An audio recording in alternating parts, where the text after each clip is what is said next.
Hello, I'm Judy Stiles. Thank you for joining us this week on Newsmakers. Well, the month of April featured many activities tied into Earth Day and looking at the environment. And here in Joplin, we also had an Earth Day March for Science. Today, we're visiting with two guests involved with that activity, Burch and Darrell with the Green Alliance of Southwest Missouri. Thank you for being here today. Thank you for having us. Yeah, thank you. We're kind of following up on the March for Science. It was Saturday, April 22nd. Let's start off with as far as how did this idea come about for doing this in Joplin? Well, it started with the March for Science in Washington, D.C. A few members of the Green Alliance of Southwest Missouri and a few community members actually contacted us and said, hey, this is something that we could probably do here. So that's how it initially started, was as a satellite march in solidarity with the March on Washington, and then it kind of morphed into an Earth Day extravaganza, really. So it grew from there. Right. Really, so we had a lot going on. We gave away trees, we had speakers, Dr. Karen Plasinski, Dr. Mike Fletcher from MSSU,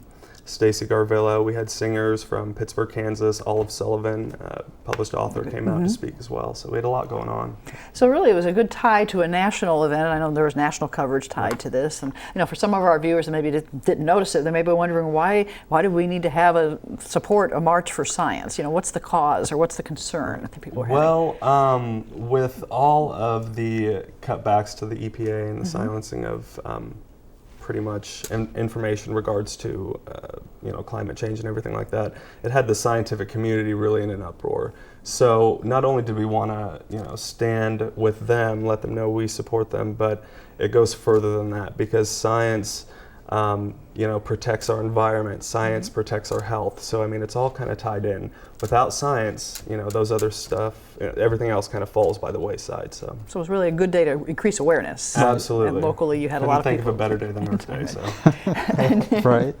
And you're both involved with the Green Alliance of Southwest Missouri, which we're going to talk about, tying right into what we're talking about today. But let's talk a little bit about the event. We have some pictures that we'll see in a moment. You mentioned some of the things that were going on, and our viewers can look at some of the photos. And it was, of course, a chillier day for April when you had the event, but you still went ahead with your plans to walk. And where did you walk from and to? We started on just north of the barricade on 7th, and we marched all the way to about in between 4th and 3rd and spun everybody around and headed back down Main. And because the weather was a little bad, we funneled everybody into the old Zelican Event Center. So the pictures we're seeing, that were the indoor scenes that we'll see in a moment, had people gathered in there, and that's where you had the event. And of course people had signs supporting you, tying it together. So plenty of signs. But it was a voluntary event. People showed up on their own saying we want to participate in this. Absolutely. And tying it together. Now we're indoors, so let's talk about the indoor event. This is where you had speakers and their presentations. Absolutely. We had, first up was Dr. Karen Plasinski. She was talking about biodiversity. And then we had Dr. Mike Fletcher speaking about science and environmental health. And then we had Stacy Garvilla, who was speaking about science in her field. Right. So it's a lot of science-related stuff, but it all tied into the environment as well, which is kind of fitting for Earth Day. And then you mentioned performers or entertainers. Tell me about that aspect. It was more than just come and sit and listen to a lecture or a lesson. Right. As we were looking at all the other satellite marches, I'm noticing that all they have are speakers. So we kind of thought it was a good idea to do something that would involve more people instead of just people coming out and hearing a bunch of speakers who support science. We wanted to take that a step further, make it a family event. Have you bring your friends and family, your kids. We had face painting. We had the Joplin rocks. We painted rocks to set out. So we did a lot of stuff. Right. Also, we had the entertainment as well. We had Olive Sullivan, published author and poet, and then we had Amanita, a group from Pittsburgh as well, and Anna Dressner. So we had a lot of fun stuff going on. So how many people helped plan this, Darrell? A lot of people working behind the scenes to make this happen? Not too many. Surprisingly enough, it doesn't take a whole lot of people to put on a big, I guess, show like this. I'd say maybe a handful, to be honest, 5 or less. As far as the volunteers for the event, probably 20, 30. About 16 actually. Okay, so about 20. Come on now. So numbers. we did a kind of a rough head count. There were so many people in and out that we couldn't really get them in one place at one time to do it. Of course, we didn't have Costco or something with the person with the Click 'em as they clicker. come in the door. Yeah, Sam's Club. But we did the best we could. We had 4 or 5 people trying to do head counts. We all independently got between about 200 to 250. So for people trying to host an event, thinking that it'd be nice to have something here. Well, if it takes about 5 people to organize it, about 20 people to put it together and volunteer, well, you'll wind up with 10 times the turnout or more. And that's on a, like you said, it's not on the best day. It wasn't sunny. It wasn't good weather. We still had 200 plus turnout. So you were I was pleased pretty with the happy results. with it. Yeah. Absolutely. I think over 800 people showed interest on Facebook. And I think we had that going for about 2 months, that Facebook event. So within that time, I mean, that's pretty impressive for Joplin, for a community event out of nowhere. To come up with a new project for people. Right. So is Facebook a big emphasis as far as promoting and getting the word out? Did that play a key role for you to help spread the word? Absolutely. I would think so, yeah. Facebook is our biggest tool right now. We have the Missouri Green Party website, which we have a section on, but since we haven't went ahead with our own website yet, that's our best tool right now. So social media playing a big role in what you're doing and getting the word out. And some of the people are watching maybe wondering, you mentioned family event, the demographics, the people showed up, all ages, all backgrounds? All ages. Yeah. All ages. For sure. That's why we had the face paint, people bringing their kids out, and you got the little knee highs, you got to keep them busy. Right. So they had activities for the kids, but then the adults could have the entertainment. And we also had Wildcat Glades there. They had a booth set up talking about their natural play area. We also had the Joplin Curbside Recycling Program, who was there talking about what they have to offer as well. So we wanted to kind of showcase that, since it's all about the environment, cleaning up the environment. So we wanted to put them out there and of course you had let them be a part of it as well. So it was a Joplin event, but it sounds like you went beyond Joplin, people involved in what was going on. Yeah, the region, absolutely. Absolutely. And Missouri Southern ties as well, the faculty supporting it from here. Absolutely. Did you have a number of Southern students involved with your program then? We do have a couple students in our actual group that volunteered and worked with us on the event and stuff like that. But we did have quite a few people from Southern come out as well. Some of Dr. Mike Fletcher's students, some of Karen's students as well. So this was year number 1. Looking forward to a year number 2? Is it something in the back of your mind you're thinking, what can we do next year with Earth Day? Well, absolutely. We are thinking of another Earth Day event. I'm not so sure of March for Science, but Earth Day being a local time to focus on. Absolutely. We've already started discussing that, and at our next meeting on Saturday, we'll be discussing it further. So, well, looking at this region, and you mentioned environmental concerns, the EPA and so forth, did you find people at the event that have awareness of some of the concerns? We've heard about the lead cleanup, the different concerns in this region for the environment. I have heard several things about, basically ever since the Joplin tornado, a lot of people have come out in support of the environment. We had several wells contaminated due to the tornado, and so water quality is a big issue right now in Joplin and in Carthage and in Neosho. It's subpar, to be honest. So I mean, you have a lot of people seeing this as a springboard to actually come out and have a voice, for the environment. I've pretty much lived here my whole life, and I never thought we would have earthquakes in Missouri. So fracking, gets you mentioned the word fracking, and it's just a hot point for most people. So that goes along with water quality, but just the fact that my foundation is shifting in my house now because of something happening in Oklahoma or Kansas. That's just not okay. And people are starting to realize it doesn't matter what end of the political spectrum you are, that's not in your backyard, that's affecting your house. And I mean, I've got friends and family members, my apartment building moved. I had stuff falling off walls in my apartment in Webb City at one point. So that's crazy to me. So I think it doesn't even matter if they're if people are interested in joining the Green Party or not. The fact is you can't ignore this stuff anymore. So when you talk about the environment, it really brings issues home for people. It's not you pick up the news and say, oh, there's an oil slick off the coast. It's something people can say, it's affecting our community. There's been plenty of spills in Arkansas. I mean, you don't see them on mainstream news a lot, but if you get alternative news sources, if you watch YouTube or Facebook, not all of it's fake news. Some of it's people that actually source the stuff. It's a big challenge today. People are wondering, right. Well, let's transition. We talk about the Green Alliance. You're wearing your shirts, Green Alliance of Southwest Missouri. So someone who's watching says, well, I haven't really heard about this. How do you define that? If someone walks up to you and say, well, what's the Green Alliance? We are the local Green Party chapter. So we started just after the general election, actually during the general election. Last November, Yeah, right? we used the end of the primary as a springboard, basically, from all the disenfranchised Bernie voters. Now, we have a lot of Bernie delegates in our group that were silenced at the DNC. And that's what what prompted the making of the local Green Party chapter, and we have just ran with it since. But we uphold things like the single-payer universal health care. That's one of our big issues. Right now we're pushing ranked choice voting, which is just a fair, more democratic voting system. Maine just enacted it. And also a Green New Deal, which these two are ballot initiatives from DNC member Gary Winston Apple. A Green New Deal, since we're really big on environmental health and education, a Green New Deal basically reverts us from fossil fuels to clean renewable energy in Missouri. It employs thousands of people across the state at a living wage, cleaning up the environment in the solar sector and the wind sector, basically transitioning Missouri to a clean renewable state. And it will also revitalize all the local economies as well. So that's one thing we're upholding. Some as well. key focuses and issues that you're looking at.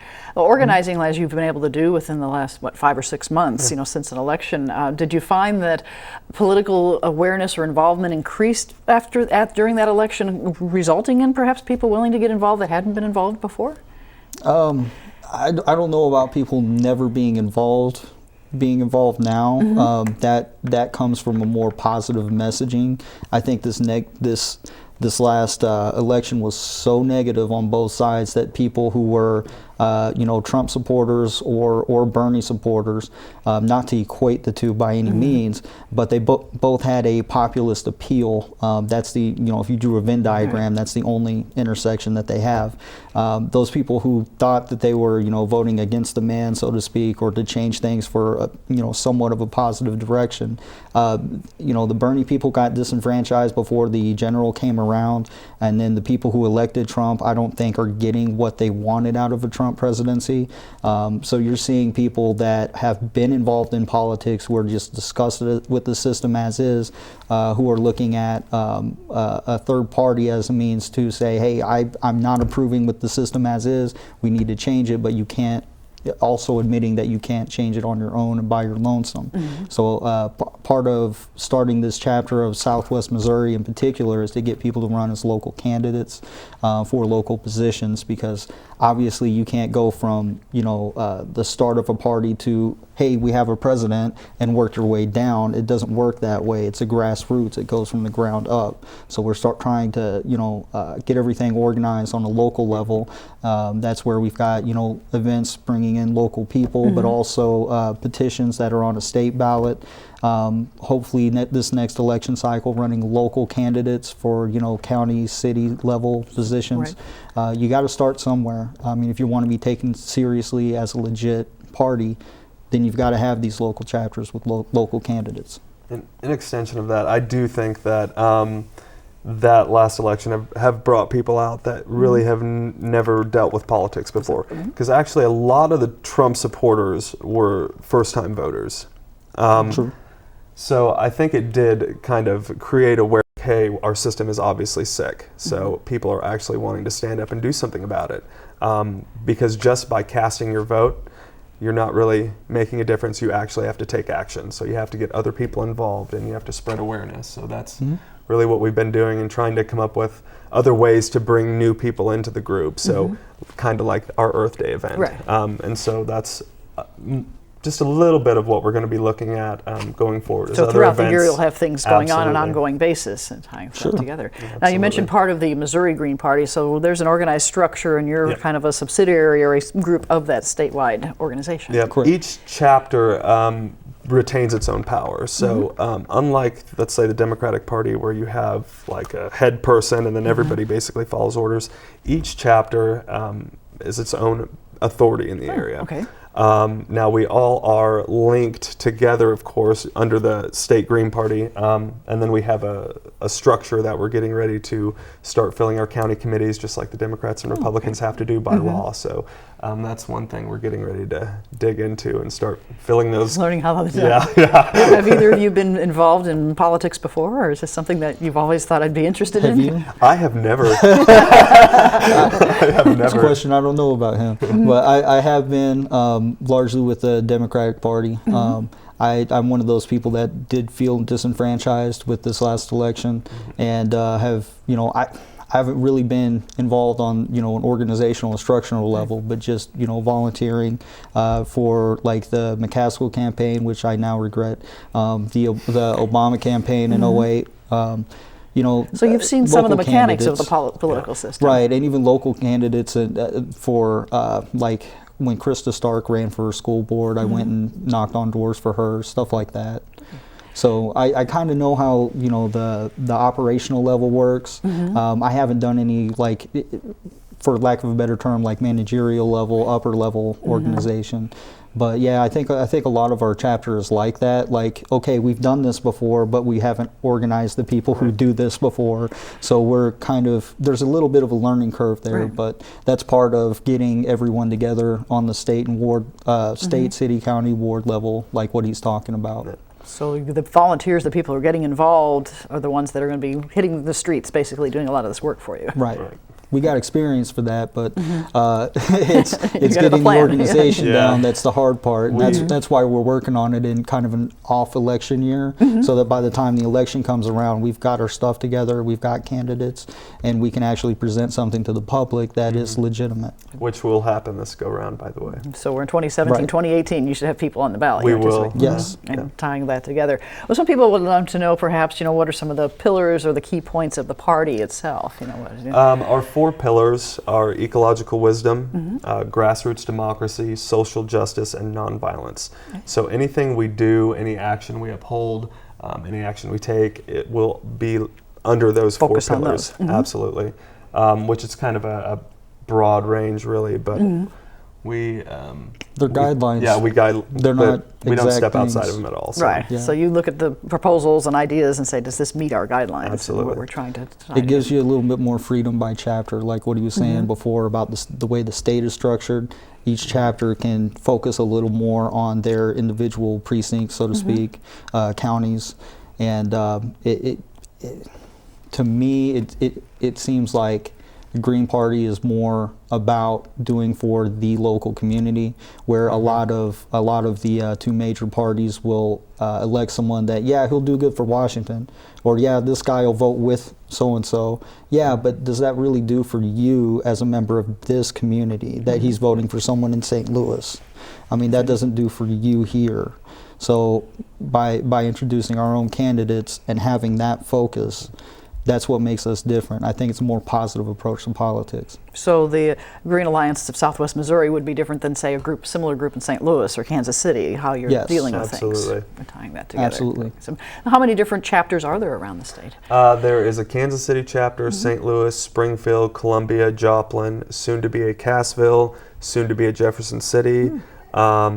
Like our chapter right now, I think we're up to 33 dues paid members, and we do require dues because we don't accept corporate donations and stuff. So it's something that helps us build the party. But I think we're all right about the same level, 30 or so paid members. That's not including all the volunteers that help and, that I haven't and paid, helping right. hands we have. So. And what are you talking about when you say paid members? What kind of membership costs would it be? Well, it's $20. Like if you were to join the Green Party, officially be a member on your own, and if you don't join a chapter, it's a $20 annual due. Okay.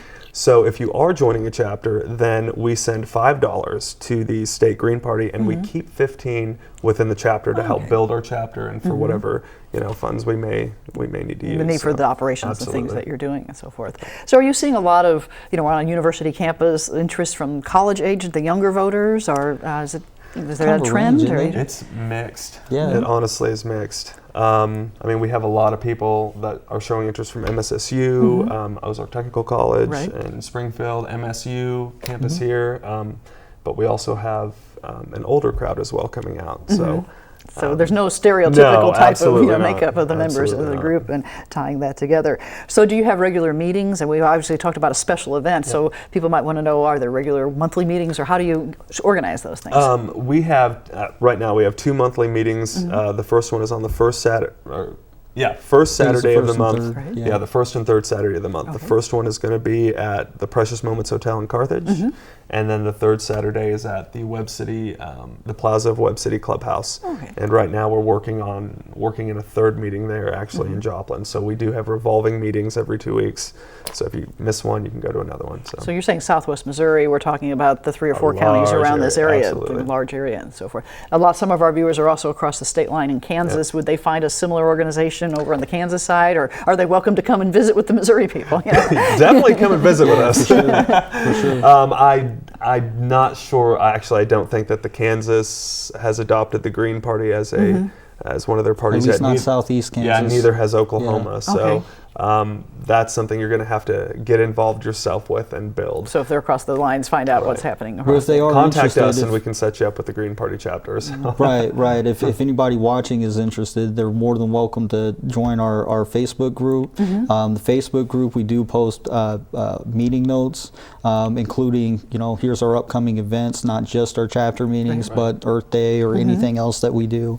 And if it is somebody that's watching from, say, Pittsburgh that wants to start up something in Southeast Kansas, contact us. I mean, we'll at least forward, hey, here's all the information you need. You bring the people, we'll help with the organization, we'll get that chapter started. And we have the Facebook page up on the screen, as people can see, so that's a great way of communication, keeping people updated on a regular basis. And obviously, you have people from Southeast Kansas already involved. You mentioned music crew from Pittsburgh. So we have lots of people from Pittsburgh. So people tying all this together.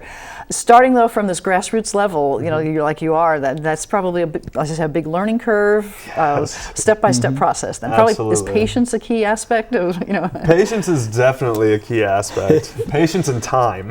Like, you have to have a lot of extra time in order to be able to corral people into, different events and into the group. So, I mean, we are definitely on a learning curve, but we're doing well. We're doing very well. So your goal is, a year from now, when we're talking in maybe April of 18, when there's local elections, having some impact on some of those local elections. Absolutely. I think we may have somebody running in District 163 for state rep. So that will be an interesting election against Cody Smith. So you're going to have some people already planning to seek those positions and working together. So some of the pillars of the grassroots points, the key values, you've mentioned the concerns about social justice, the different approaches to democracy. I'm looking at my notes because I looked online at some of your Green Party notes and so forth. But some of these things have been talked about for many years in different aspects of different parties. So your organization is taking a lot of ideas and kind of tying them together. Right. The Green Party nationwide has been around for 20 years. The platform has been set for about that long. Our 10 key values, our 4 pillars have been set. We just haven't really gotten any ground, any traction on it, really, until this last election. So those are the things we'll continue to hear about and follow up when you're talking about these issues and working together. Well, when you're working together with your organization, planning these events, brainstorming, you talked about what came up with the Earth Day event. What other, without maybe you don't have specific, but ideas for what you can do throughout the rest of the year other than have meetings? You have different gatherings? Well, we are going to be at every, Joplin's third Thursday. We're also going to be doing Joplin Pride. We have a couple other events. Basically, we're going to be pushing for these ballot initiatives. We're working with Gary Winston-Apple, like I said, National DNC member. Ranked choice voting and proportional representation in a Green New Deal are very important for Missouri. Now explain that for our viewers that may not be familiar. What do we mean when we say? Ranked choice voting is a more fair representative voting system. You get to rank your candidates in order of preference. So if there's 4 candidates, you can rank them 1, 2, 3, and 4. And they go to an instant runoff vote, which means the person with the least numbers gets knocked out. And so it just keeps going until there's one person left, basically. Unless somebody has over 50%, then they're automatically the winner. Now, proportional representation, that's a more fair voting system than ranked choice voting. That, let's say there are 3 candidates, a Democrat, a Republican, and a Green. Get all the parties right. Okay, so let's say the Democrat gets 40% of the vote. The Republican gets 40% of the vote, and a Green gets 20% of the vote. Okay. Well, so the Republican will get 4 seats in Congress in Missouri. The Democrat will get 4 seats, and the Green will get 2. So every there's no winner takes all. No, type there's of no thing. winner takes all. Like, everyone will have a voice. So we think that's really important. Instead of, one person getting in office opposed by, a vast majority of voters, not a majority, but vast minority of voters. It kind of gives everybody, like I said, everybody a voice. Everybody gets Now, representation. ballot initiatives, are these statewide then? Missouri? Absolutely, absolutely. Missouri is one of 24 states that the community, like the people, are allowed to pass laws. Initiatives. Right, pass initiatives without having to be approved by the legislator. So by getting stuff on the ballot, which really is a lot of legwork, You've got a certain number of signatures. They have to be backed up by registered voters and Absolutely. so forth. So it's a lot of legwork, but if you can actually get them on the ballot and let people know about it, then there's a strong likelihood that would pass. And also, DNC member Gary Winston-Apple has a ballot initiative that is will protect any ballot initiative passed by the voters. It will protect it and will not allow it for repeal in any way unless it goes to a vote by the voters. So voters decide either way, yes or no, and tying that in. Absolutely. So these are the types of things we'll be hearing about over the year as we're preparing for next election year, seeing things on the ballot and so forth. So you have a lot of things to keep working on, informing the public as well, educating them about who you are and what you do. Right. Yeah. That's basically it. I mean, when it comes to appearing at smaller events like the Third Thursdays, that's what we're doing, and it has to be a constant until the ballot initiatives are due to be turned in. That's what we focus on. There might be like a seasonal event that we do, whether it's a March for Science or the Pride deal. We might do that once a season. I would hope we do something around Thanksgiving in the fall. This last fall we did a drive for jackets and clothes for local homeless shelters. We wound up giving away, like 200-300 jackets? Yeah, jackets, hats, gloves. So community service, outreach, and absolutely. tying things together that way. You're right. So, now, if people have questions, we've mentioned they can look at your Facebook page and contact you and reach out that way to find out more information. Great. Well, I'd like to thank both of you, Ron and Darrell, for being here today and providing information for our viewers. We appreciate you all having us. You're welcome. And I'd like to thank you, the viewers, for joining us this week on Newsmakers. I'm Judy Stiles. Hope you can join me again next week at the same time on this station. We'll see you then.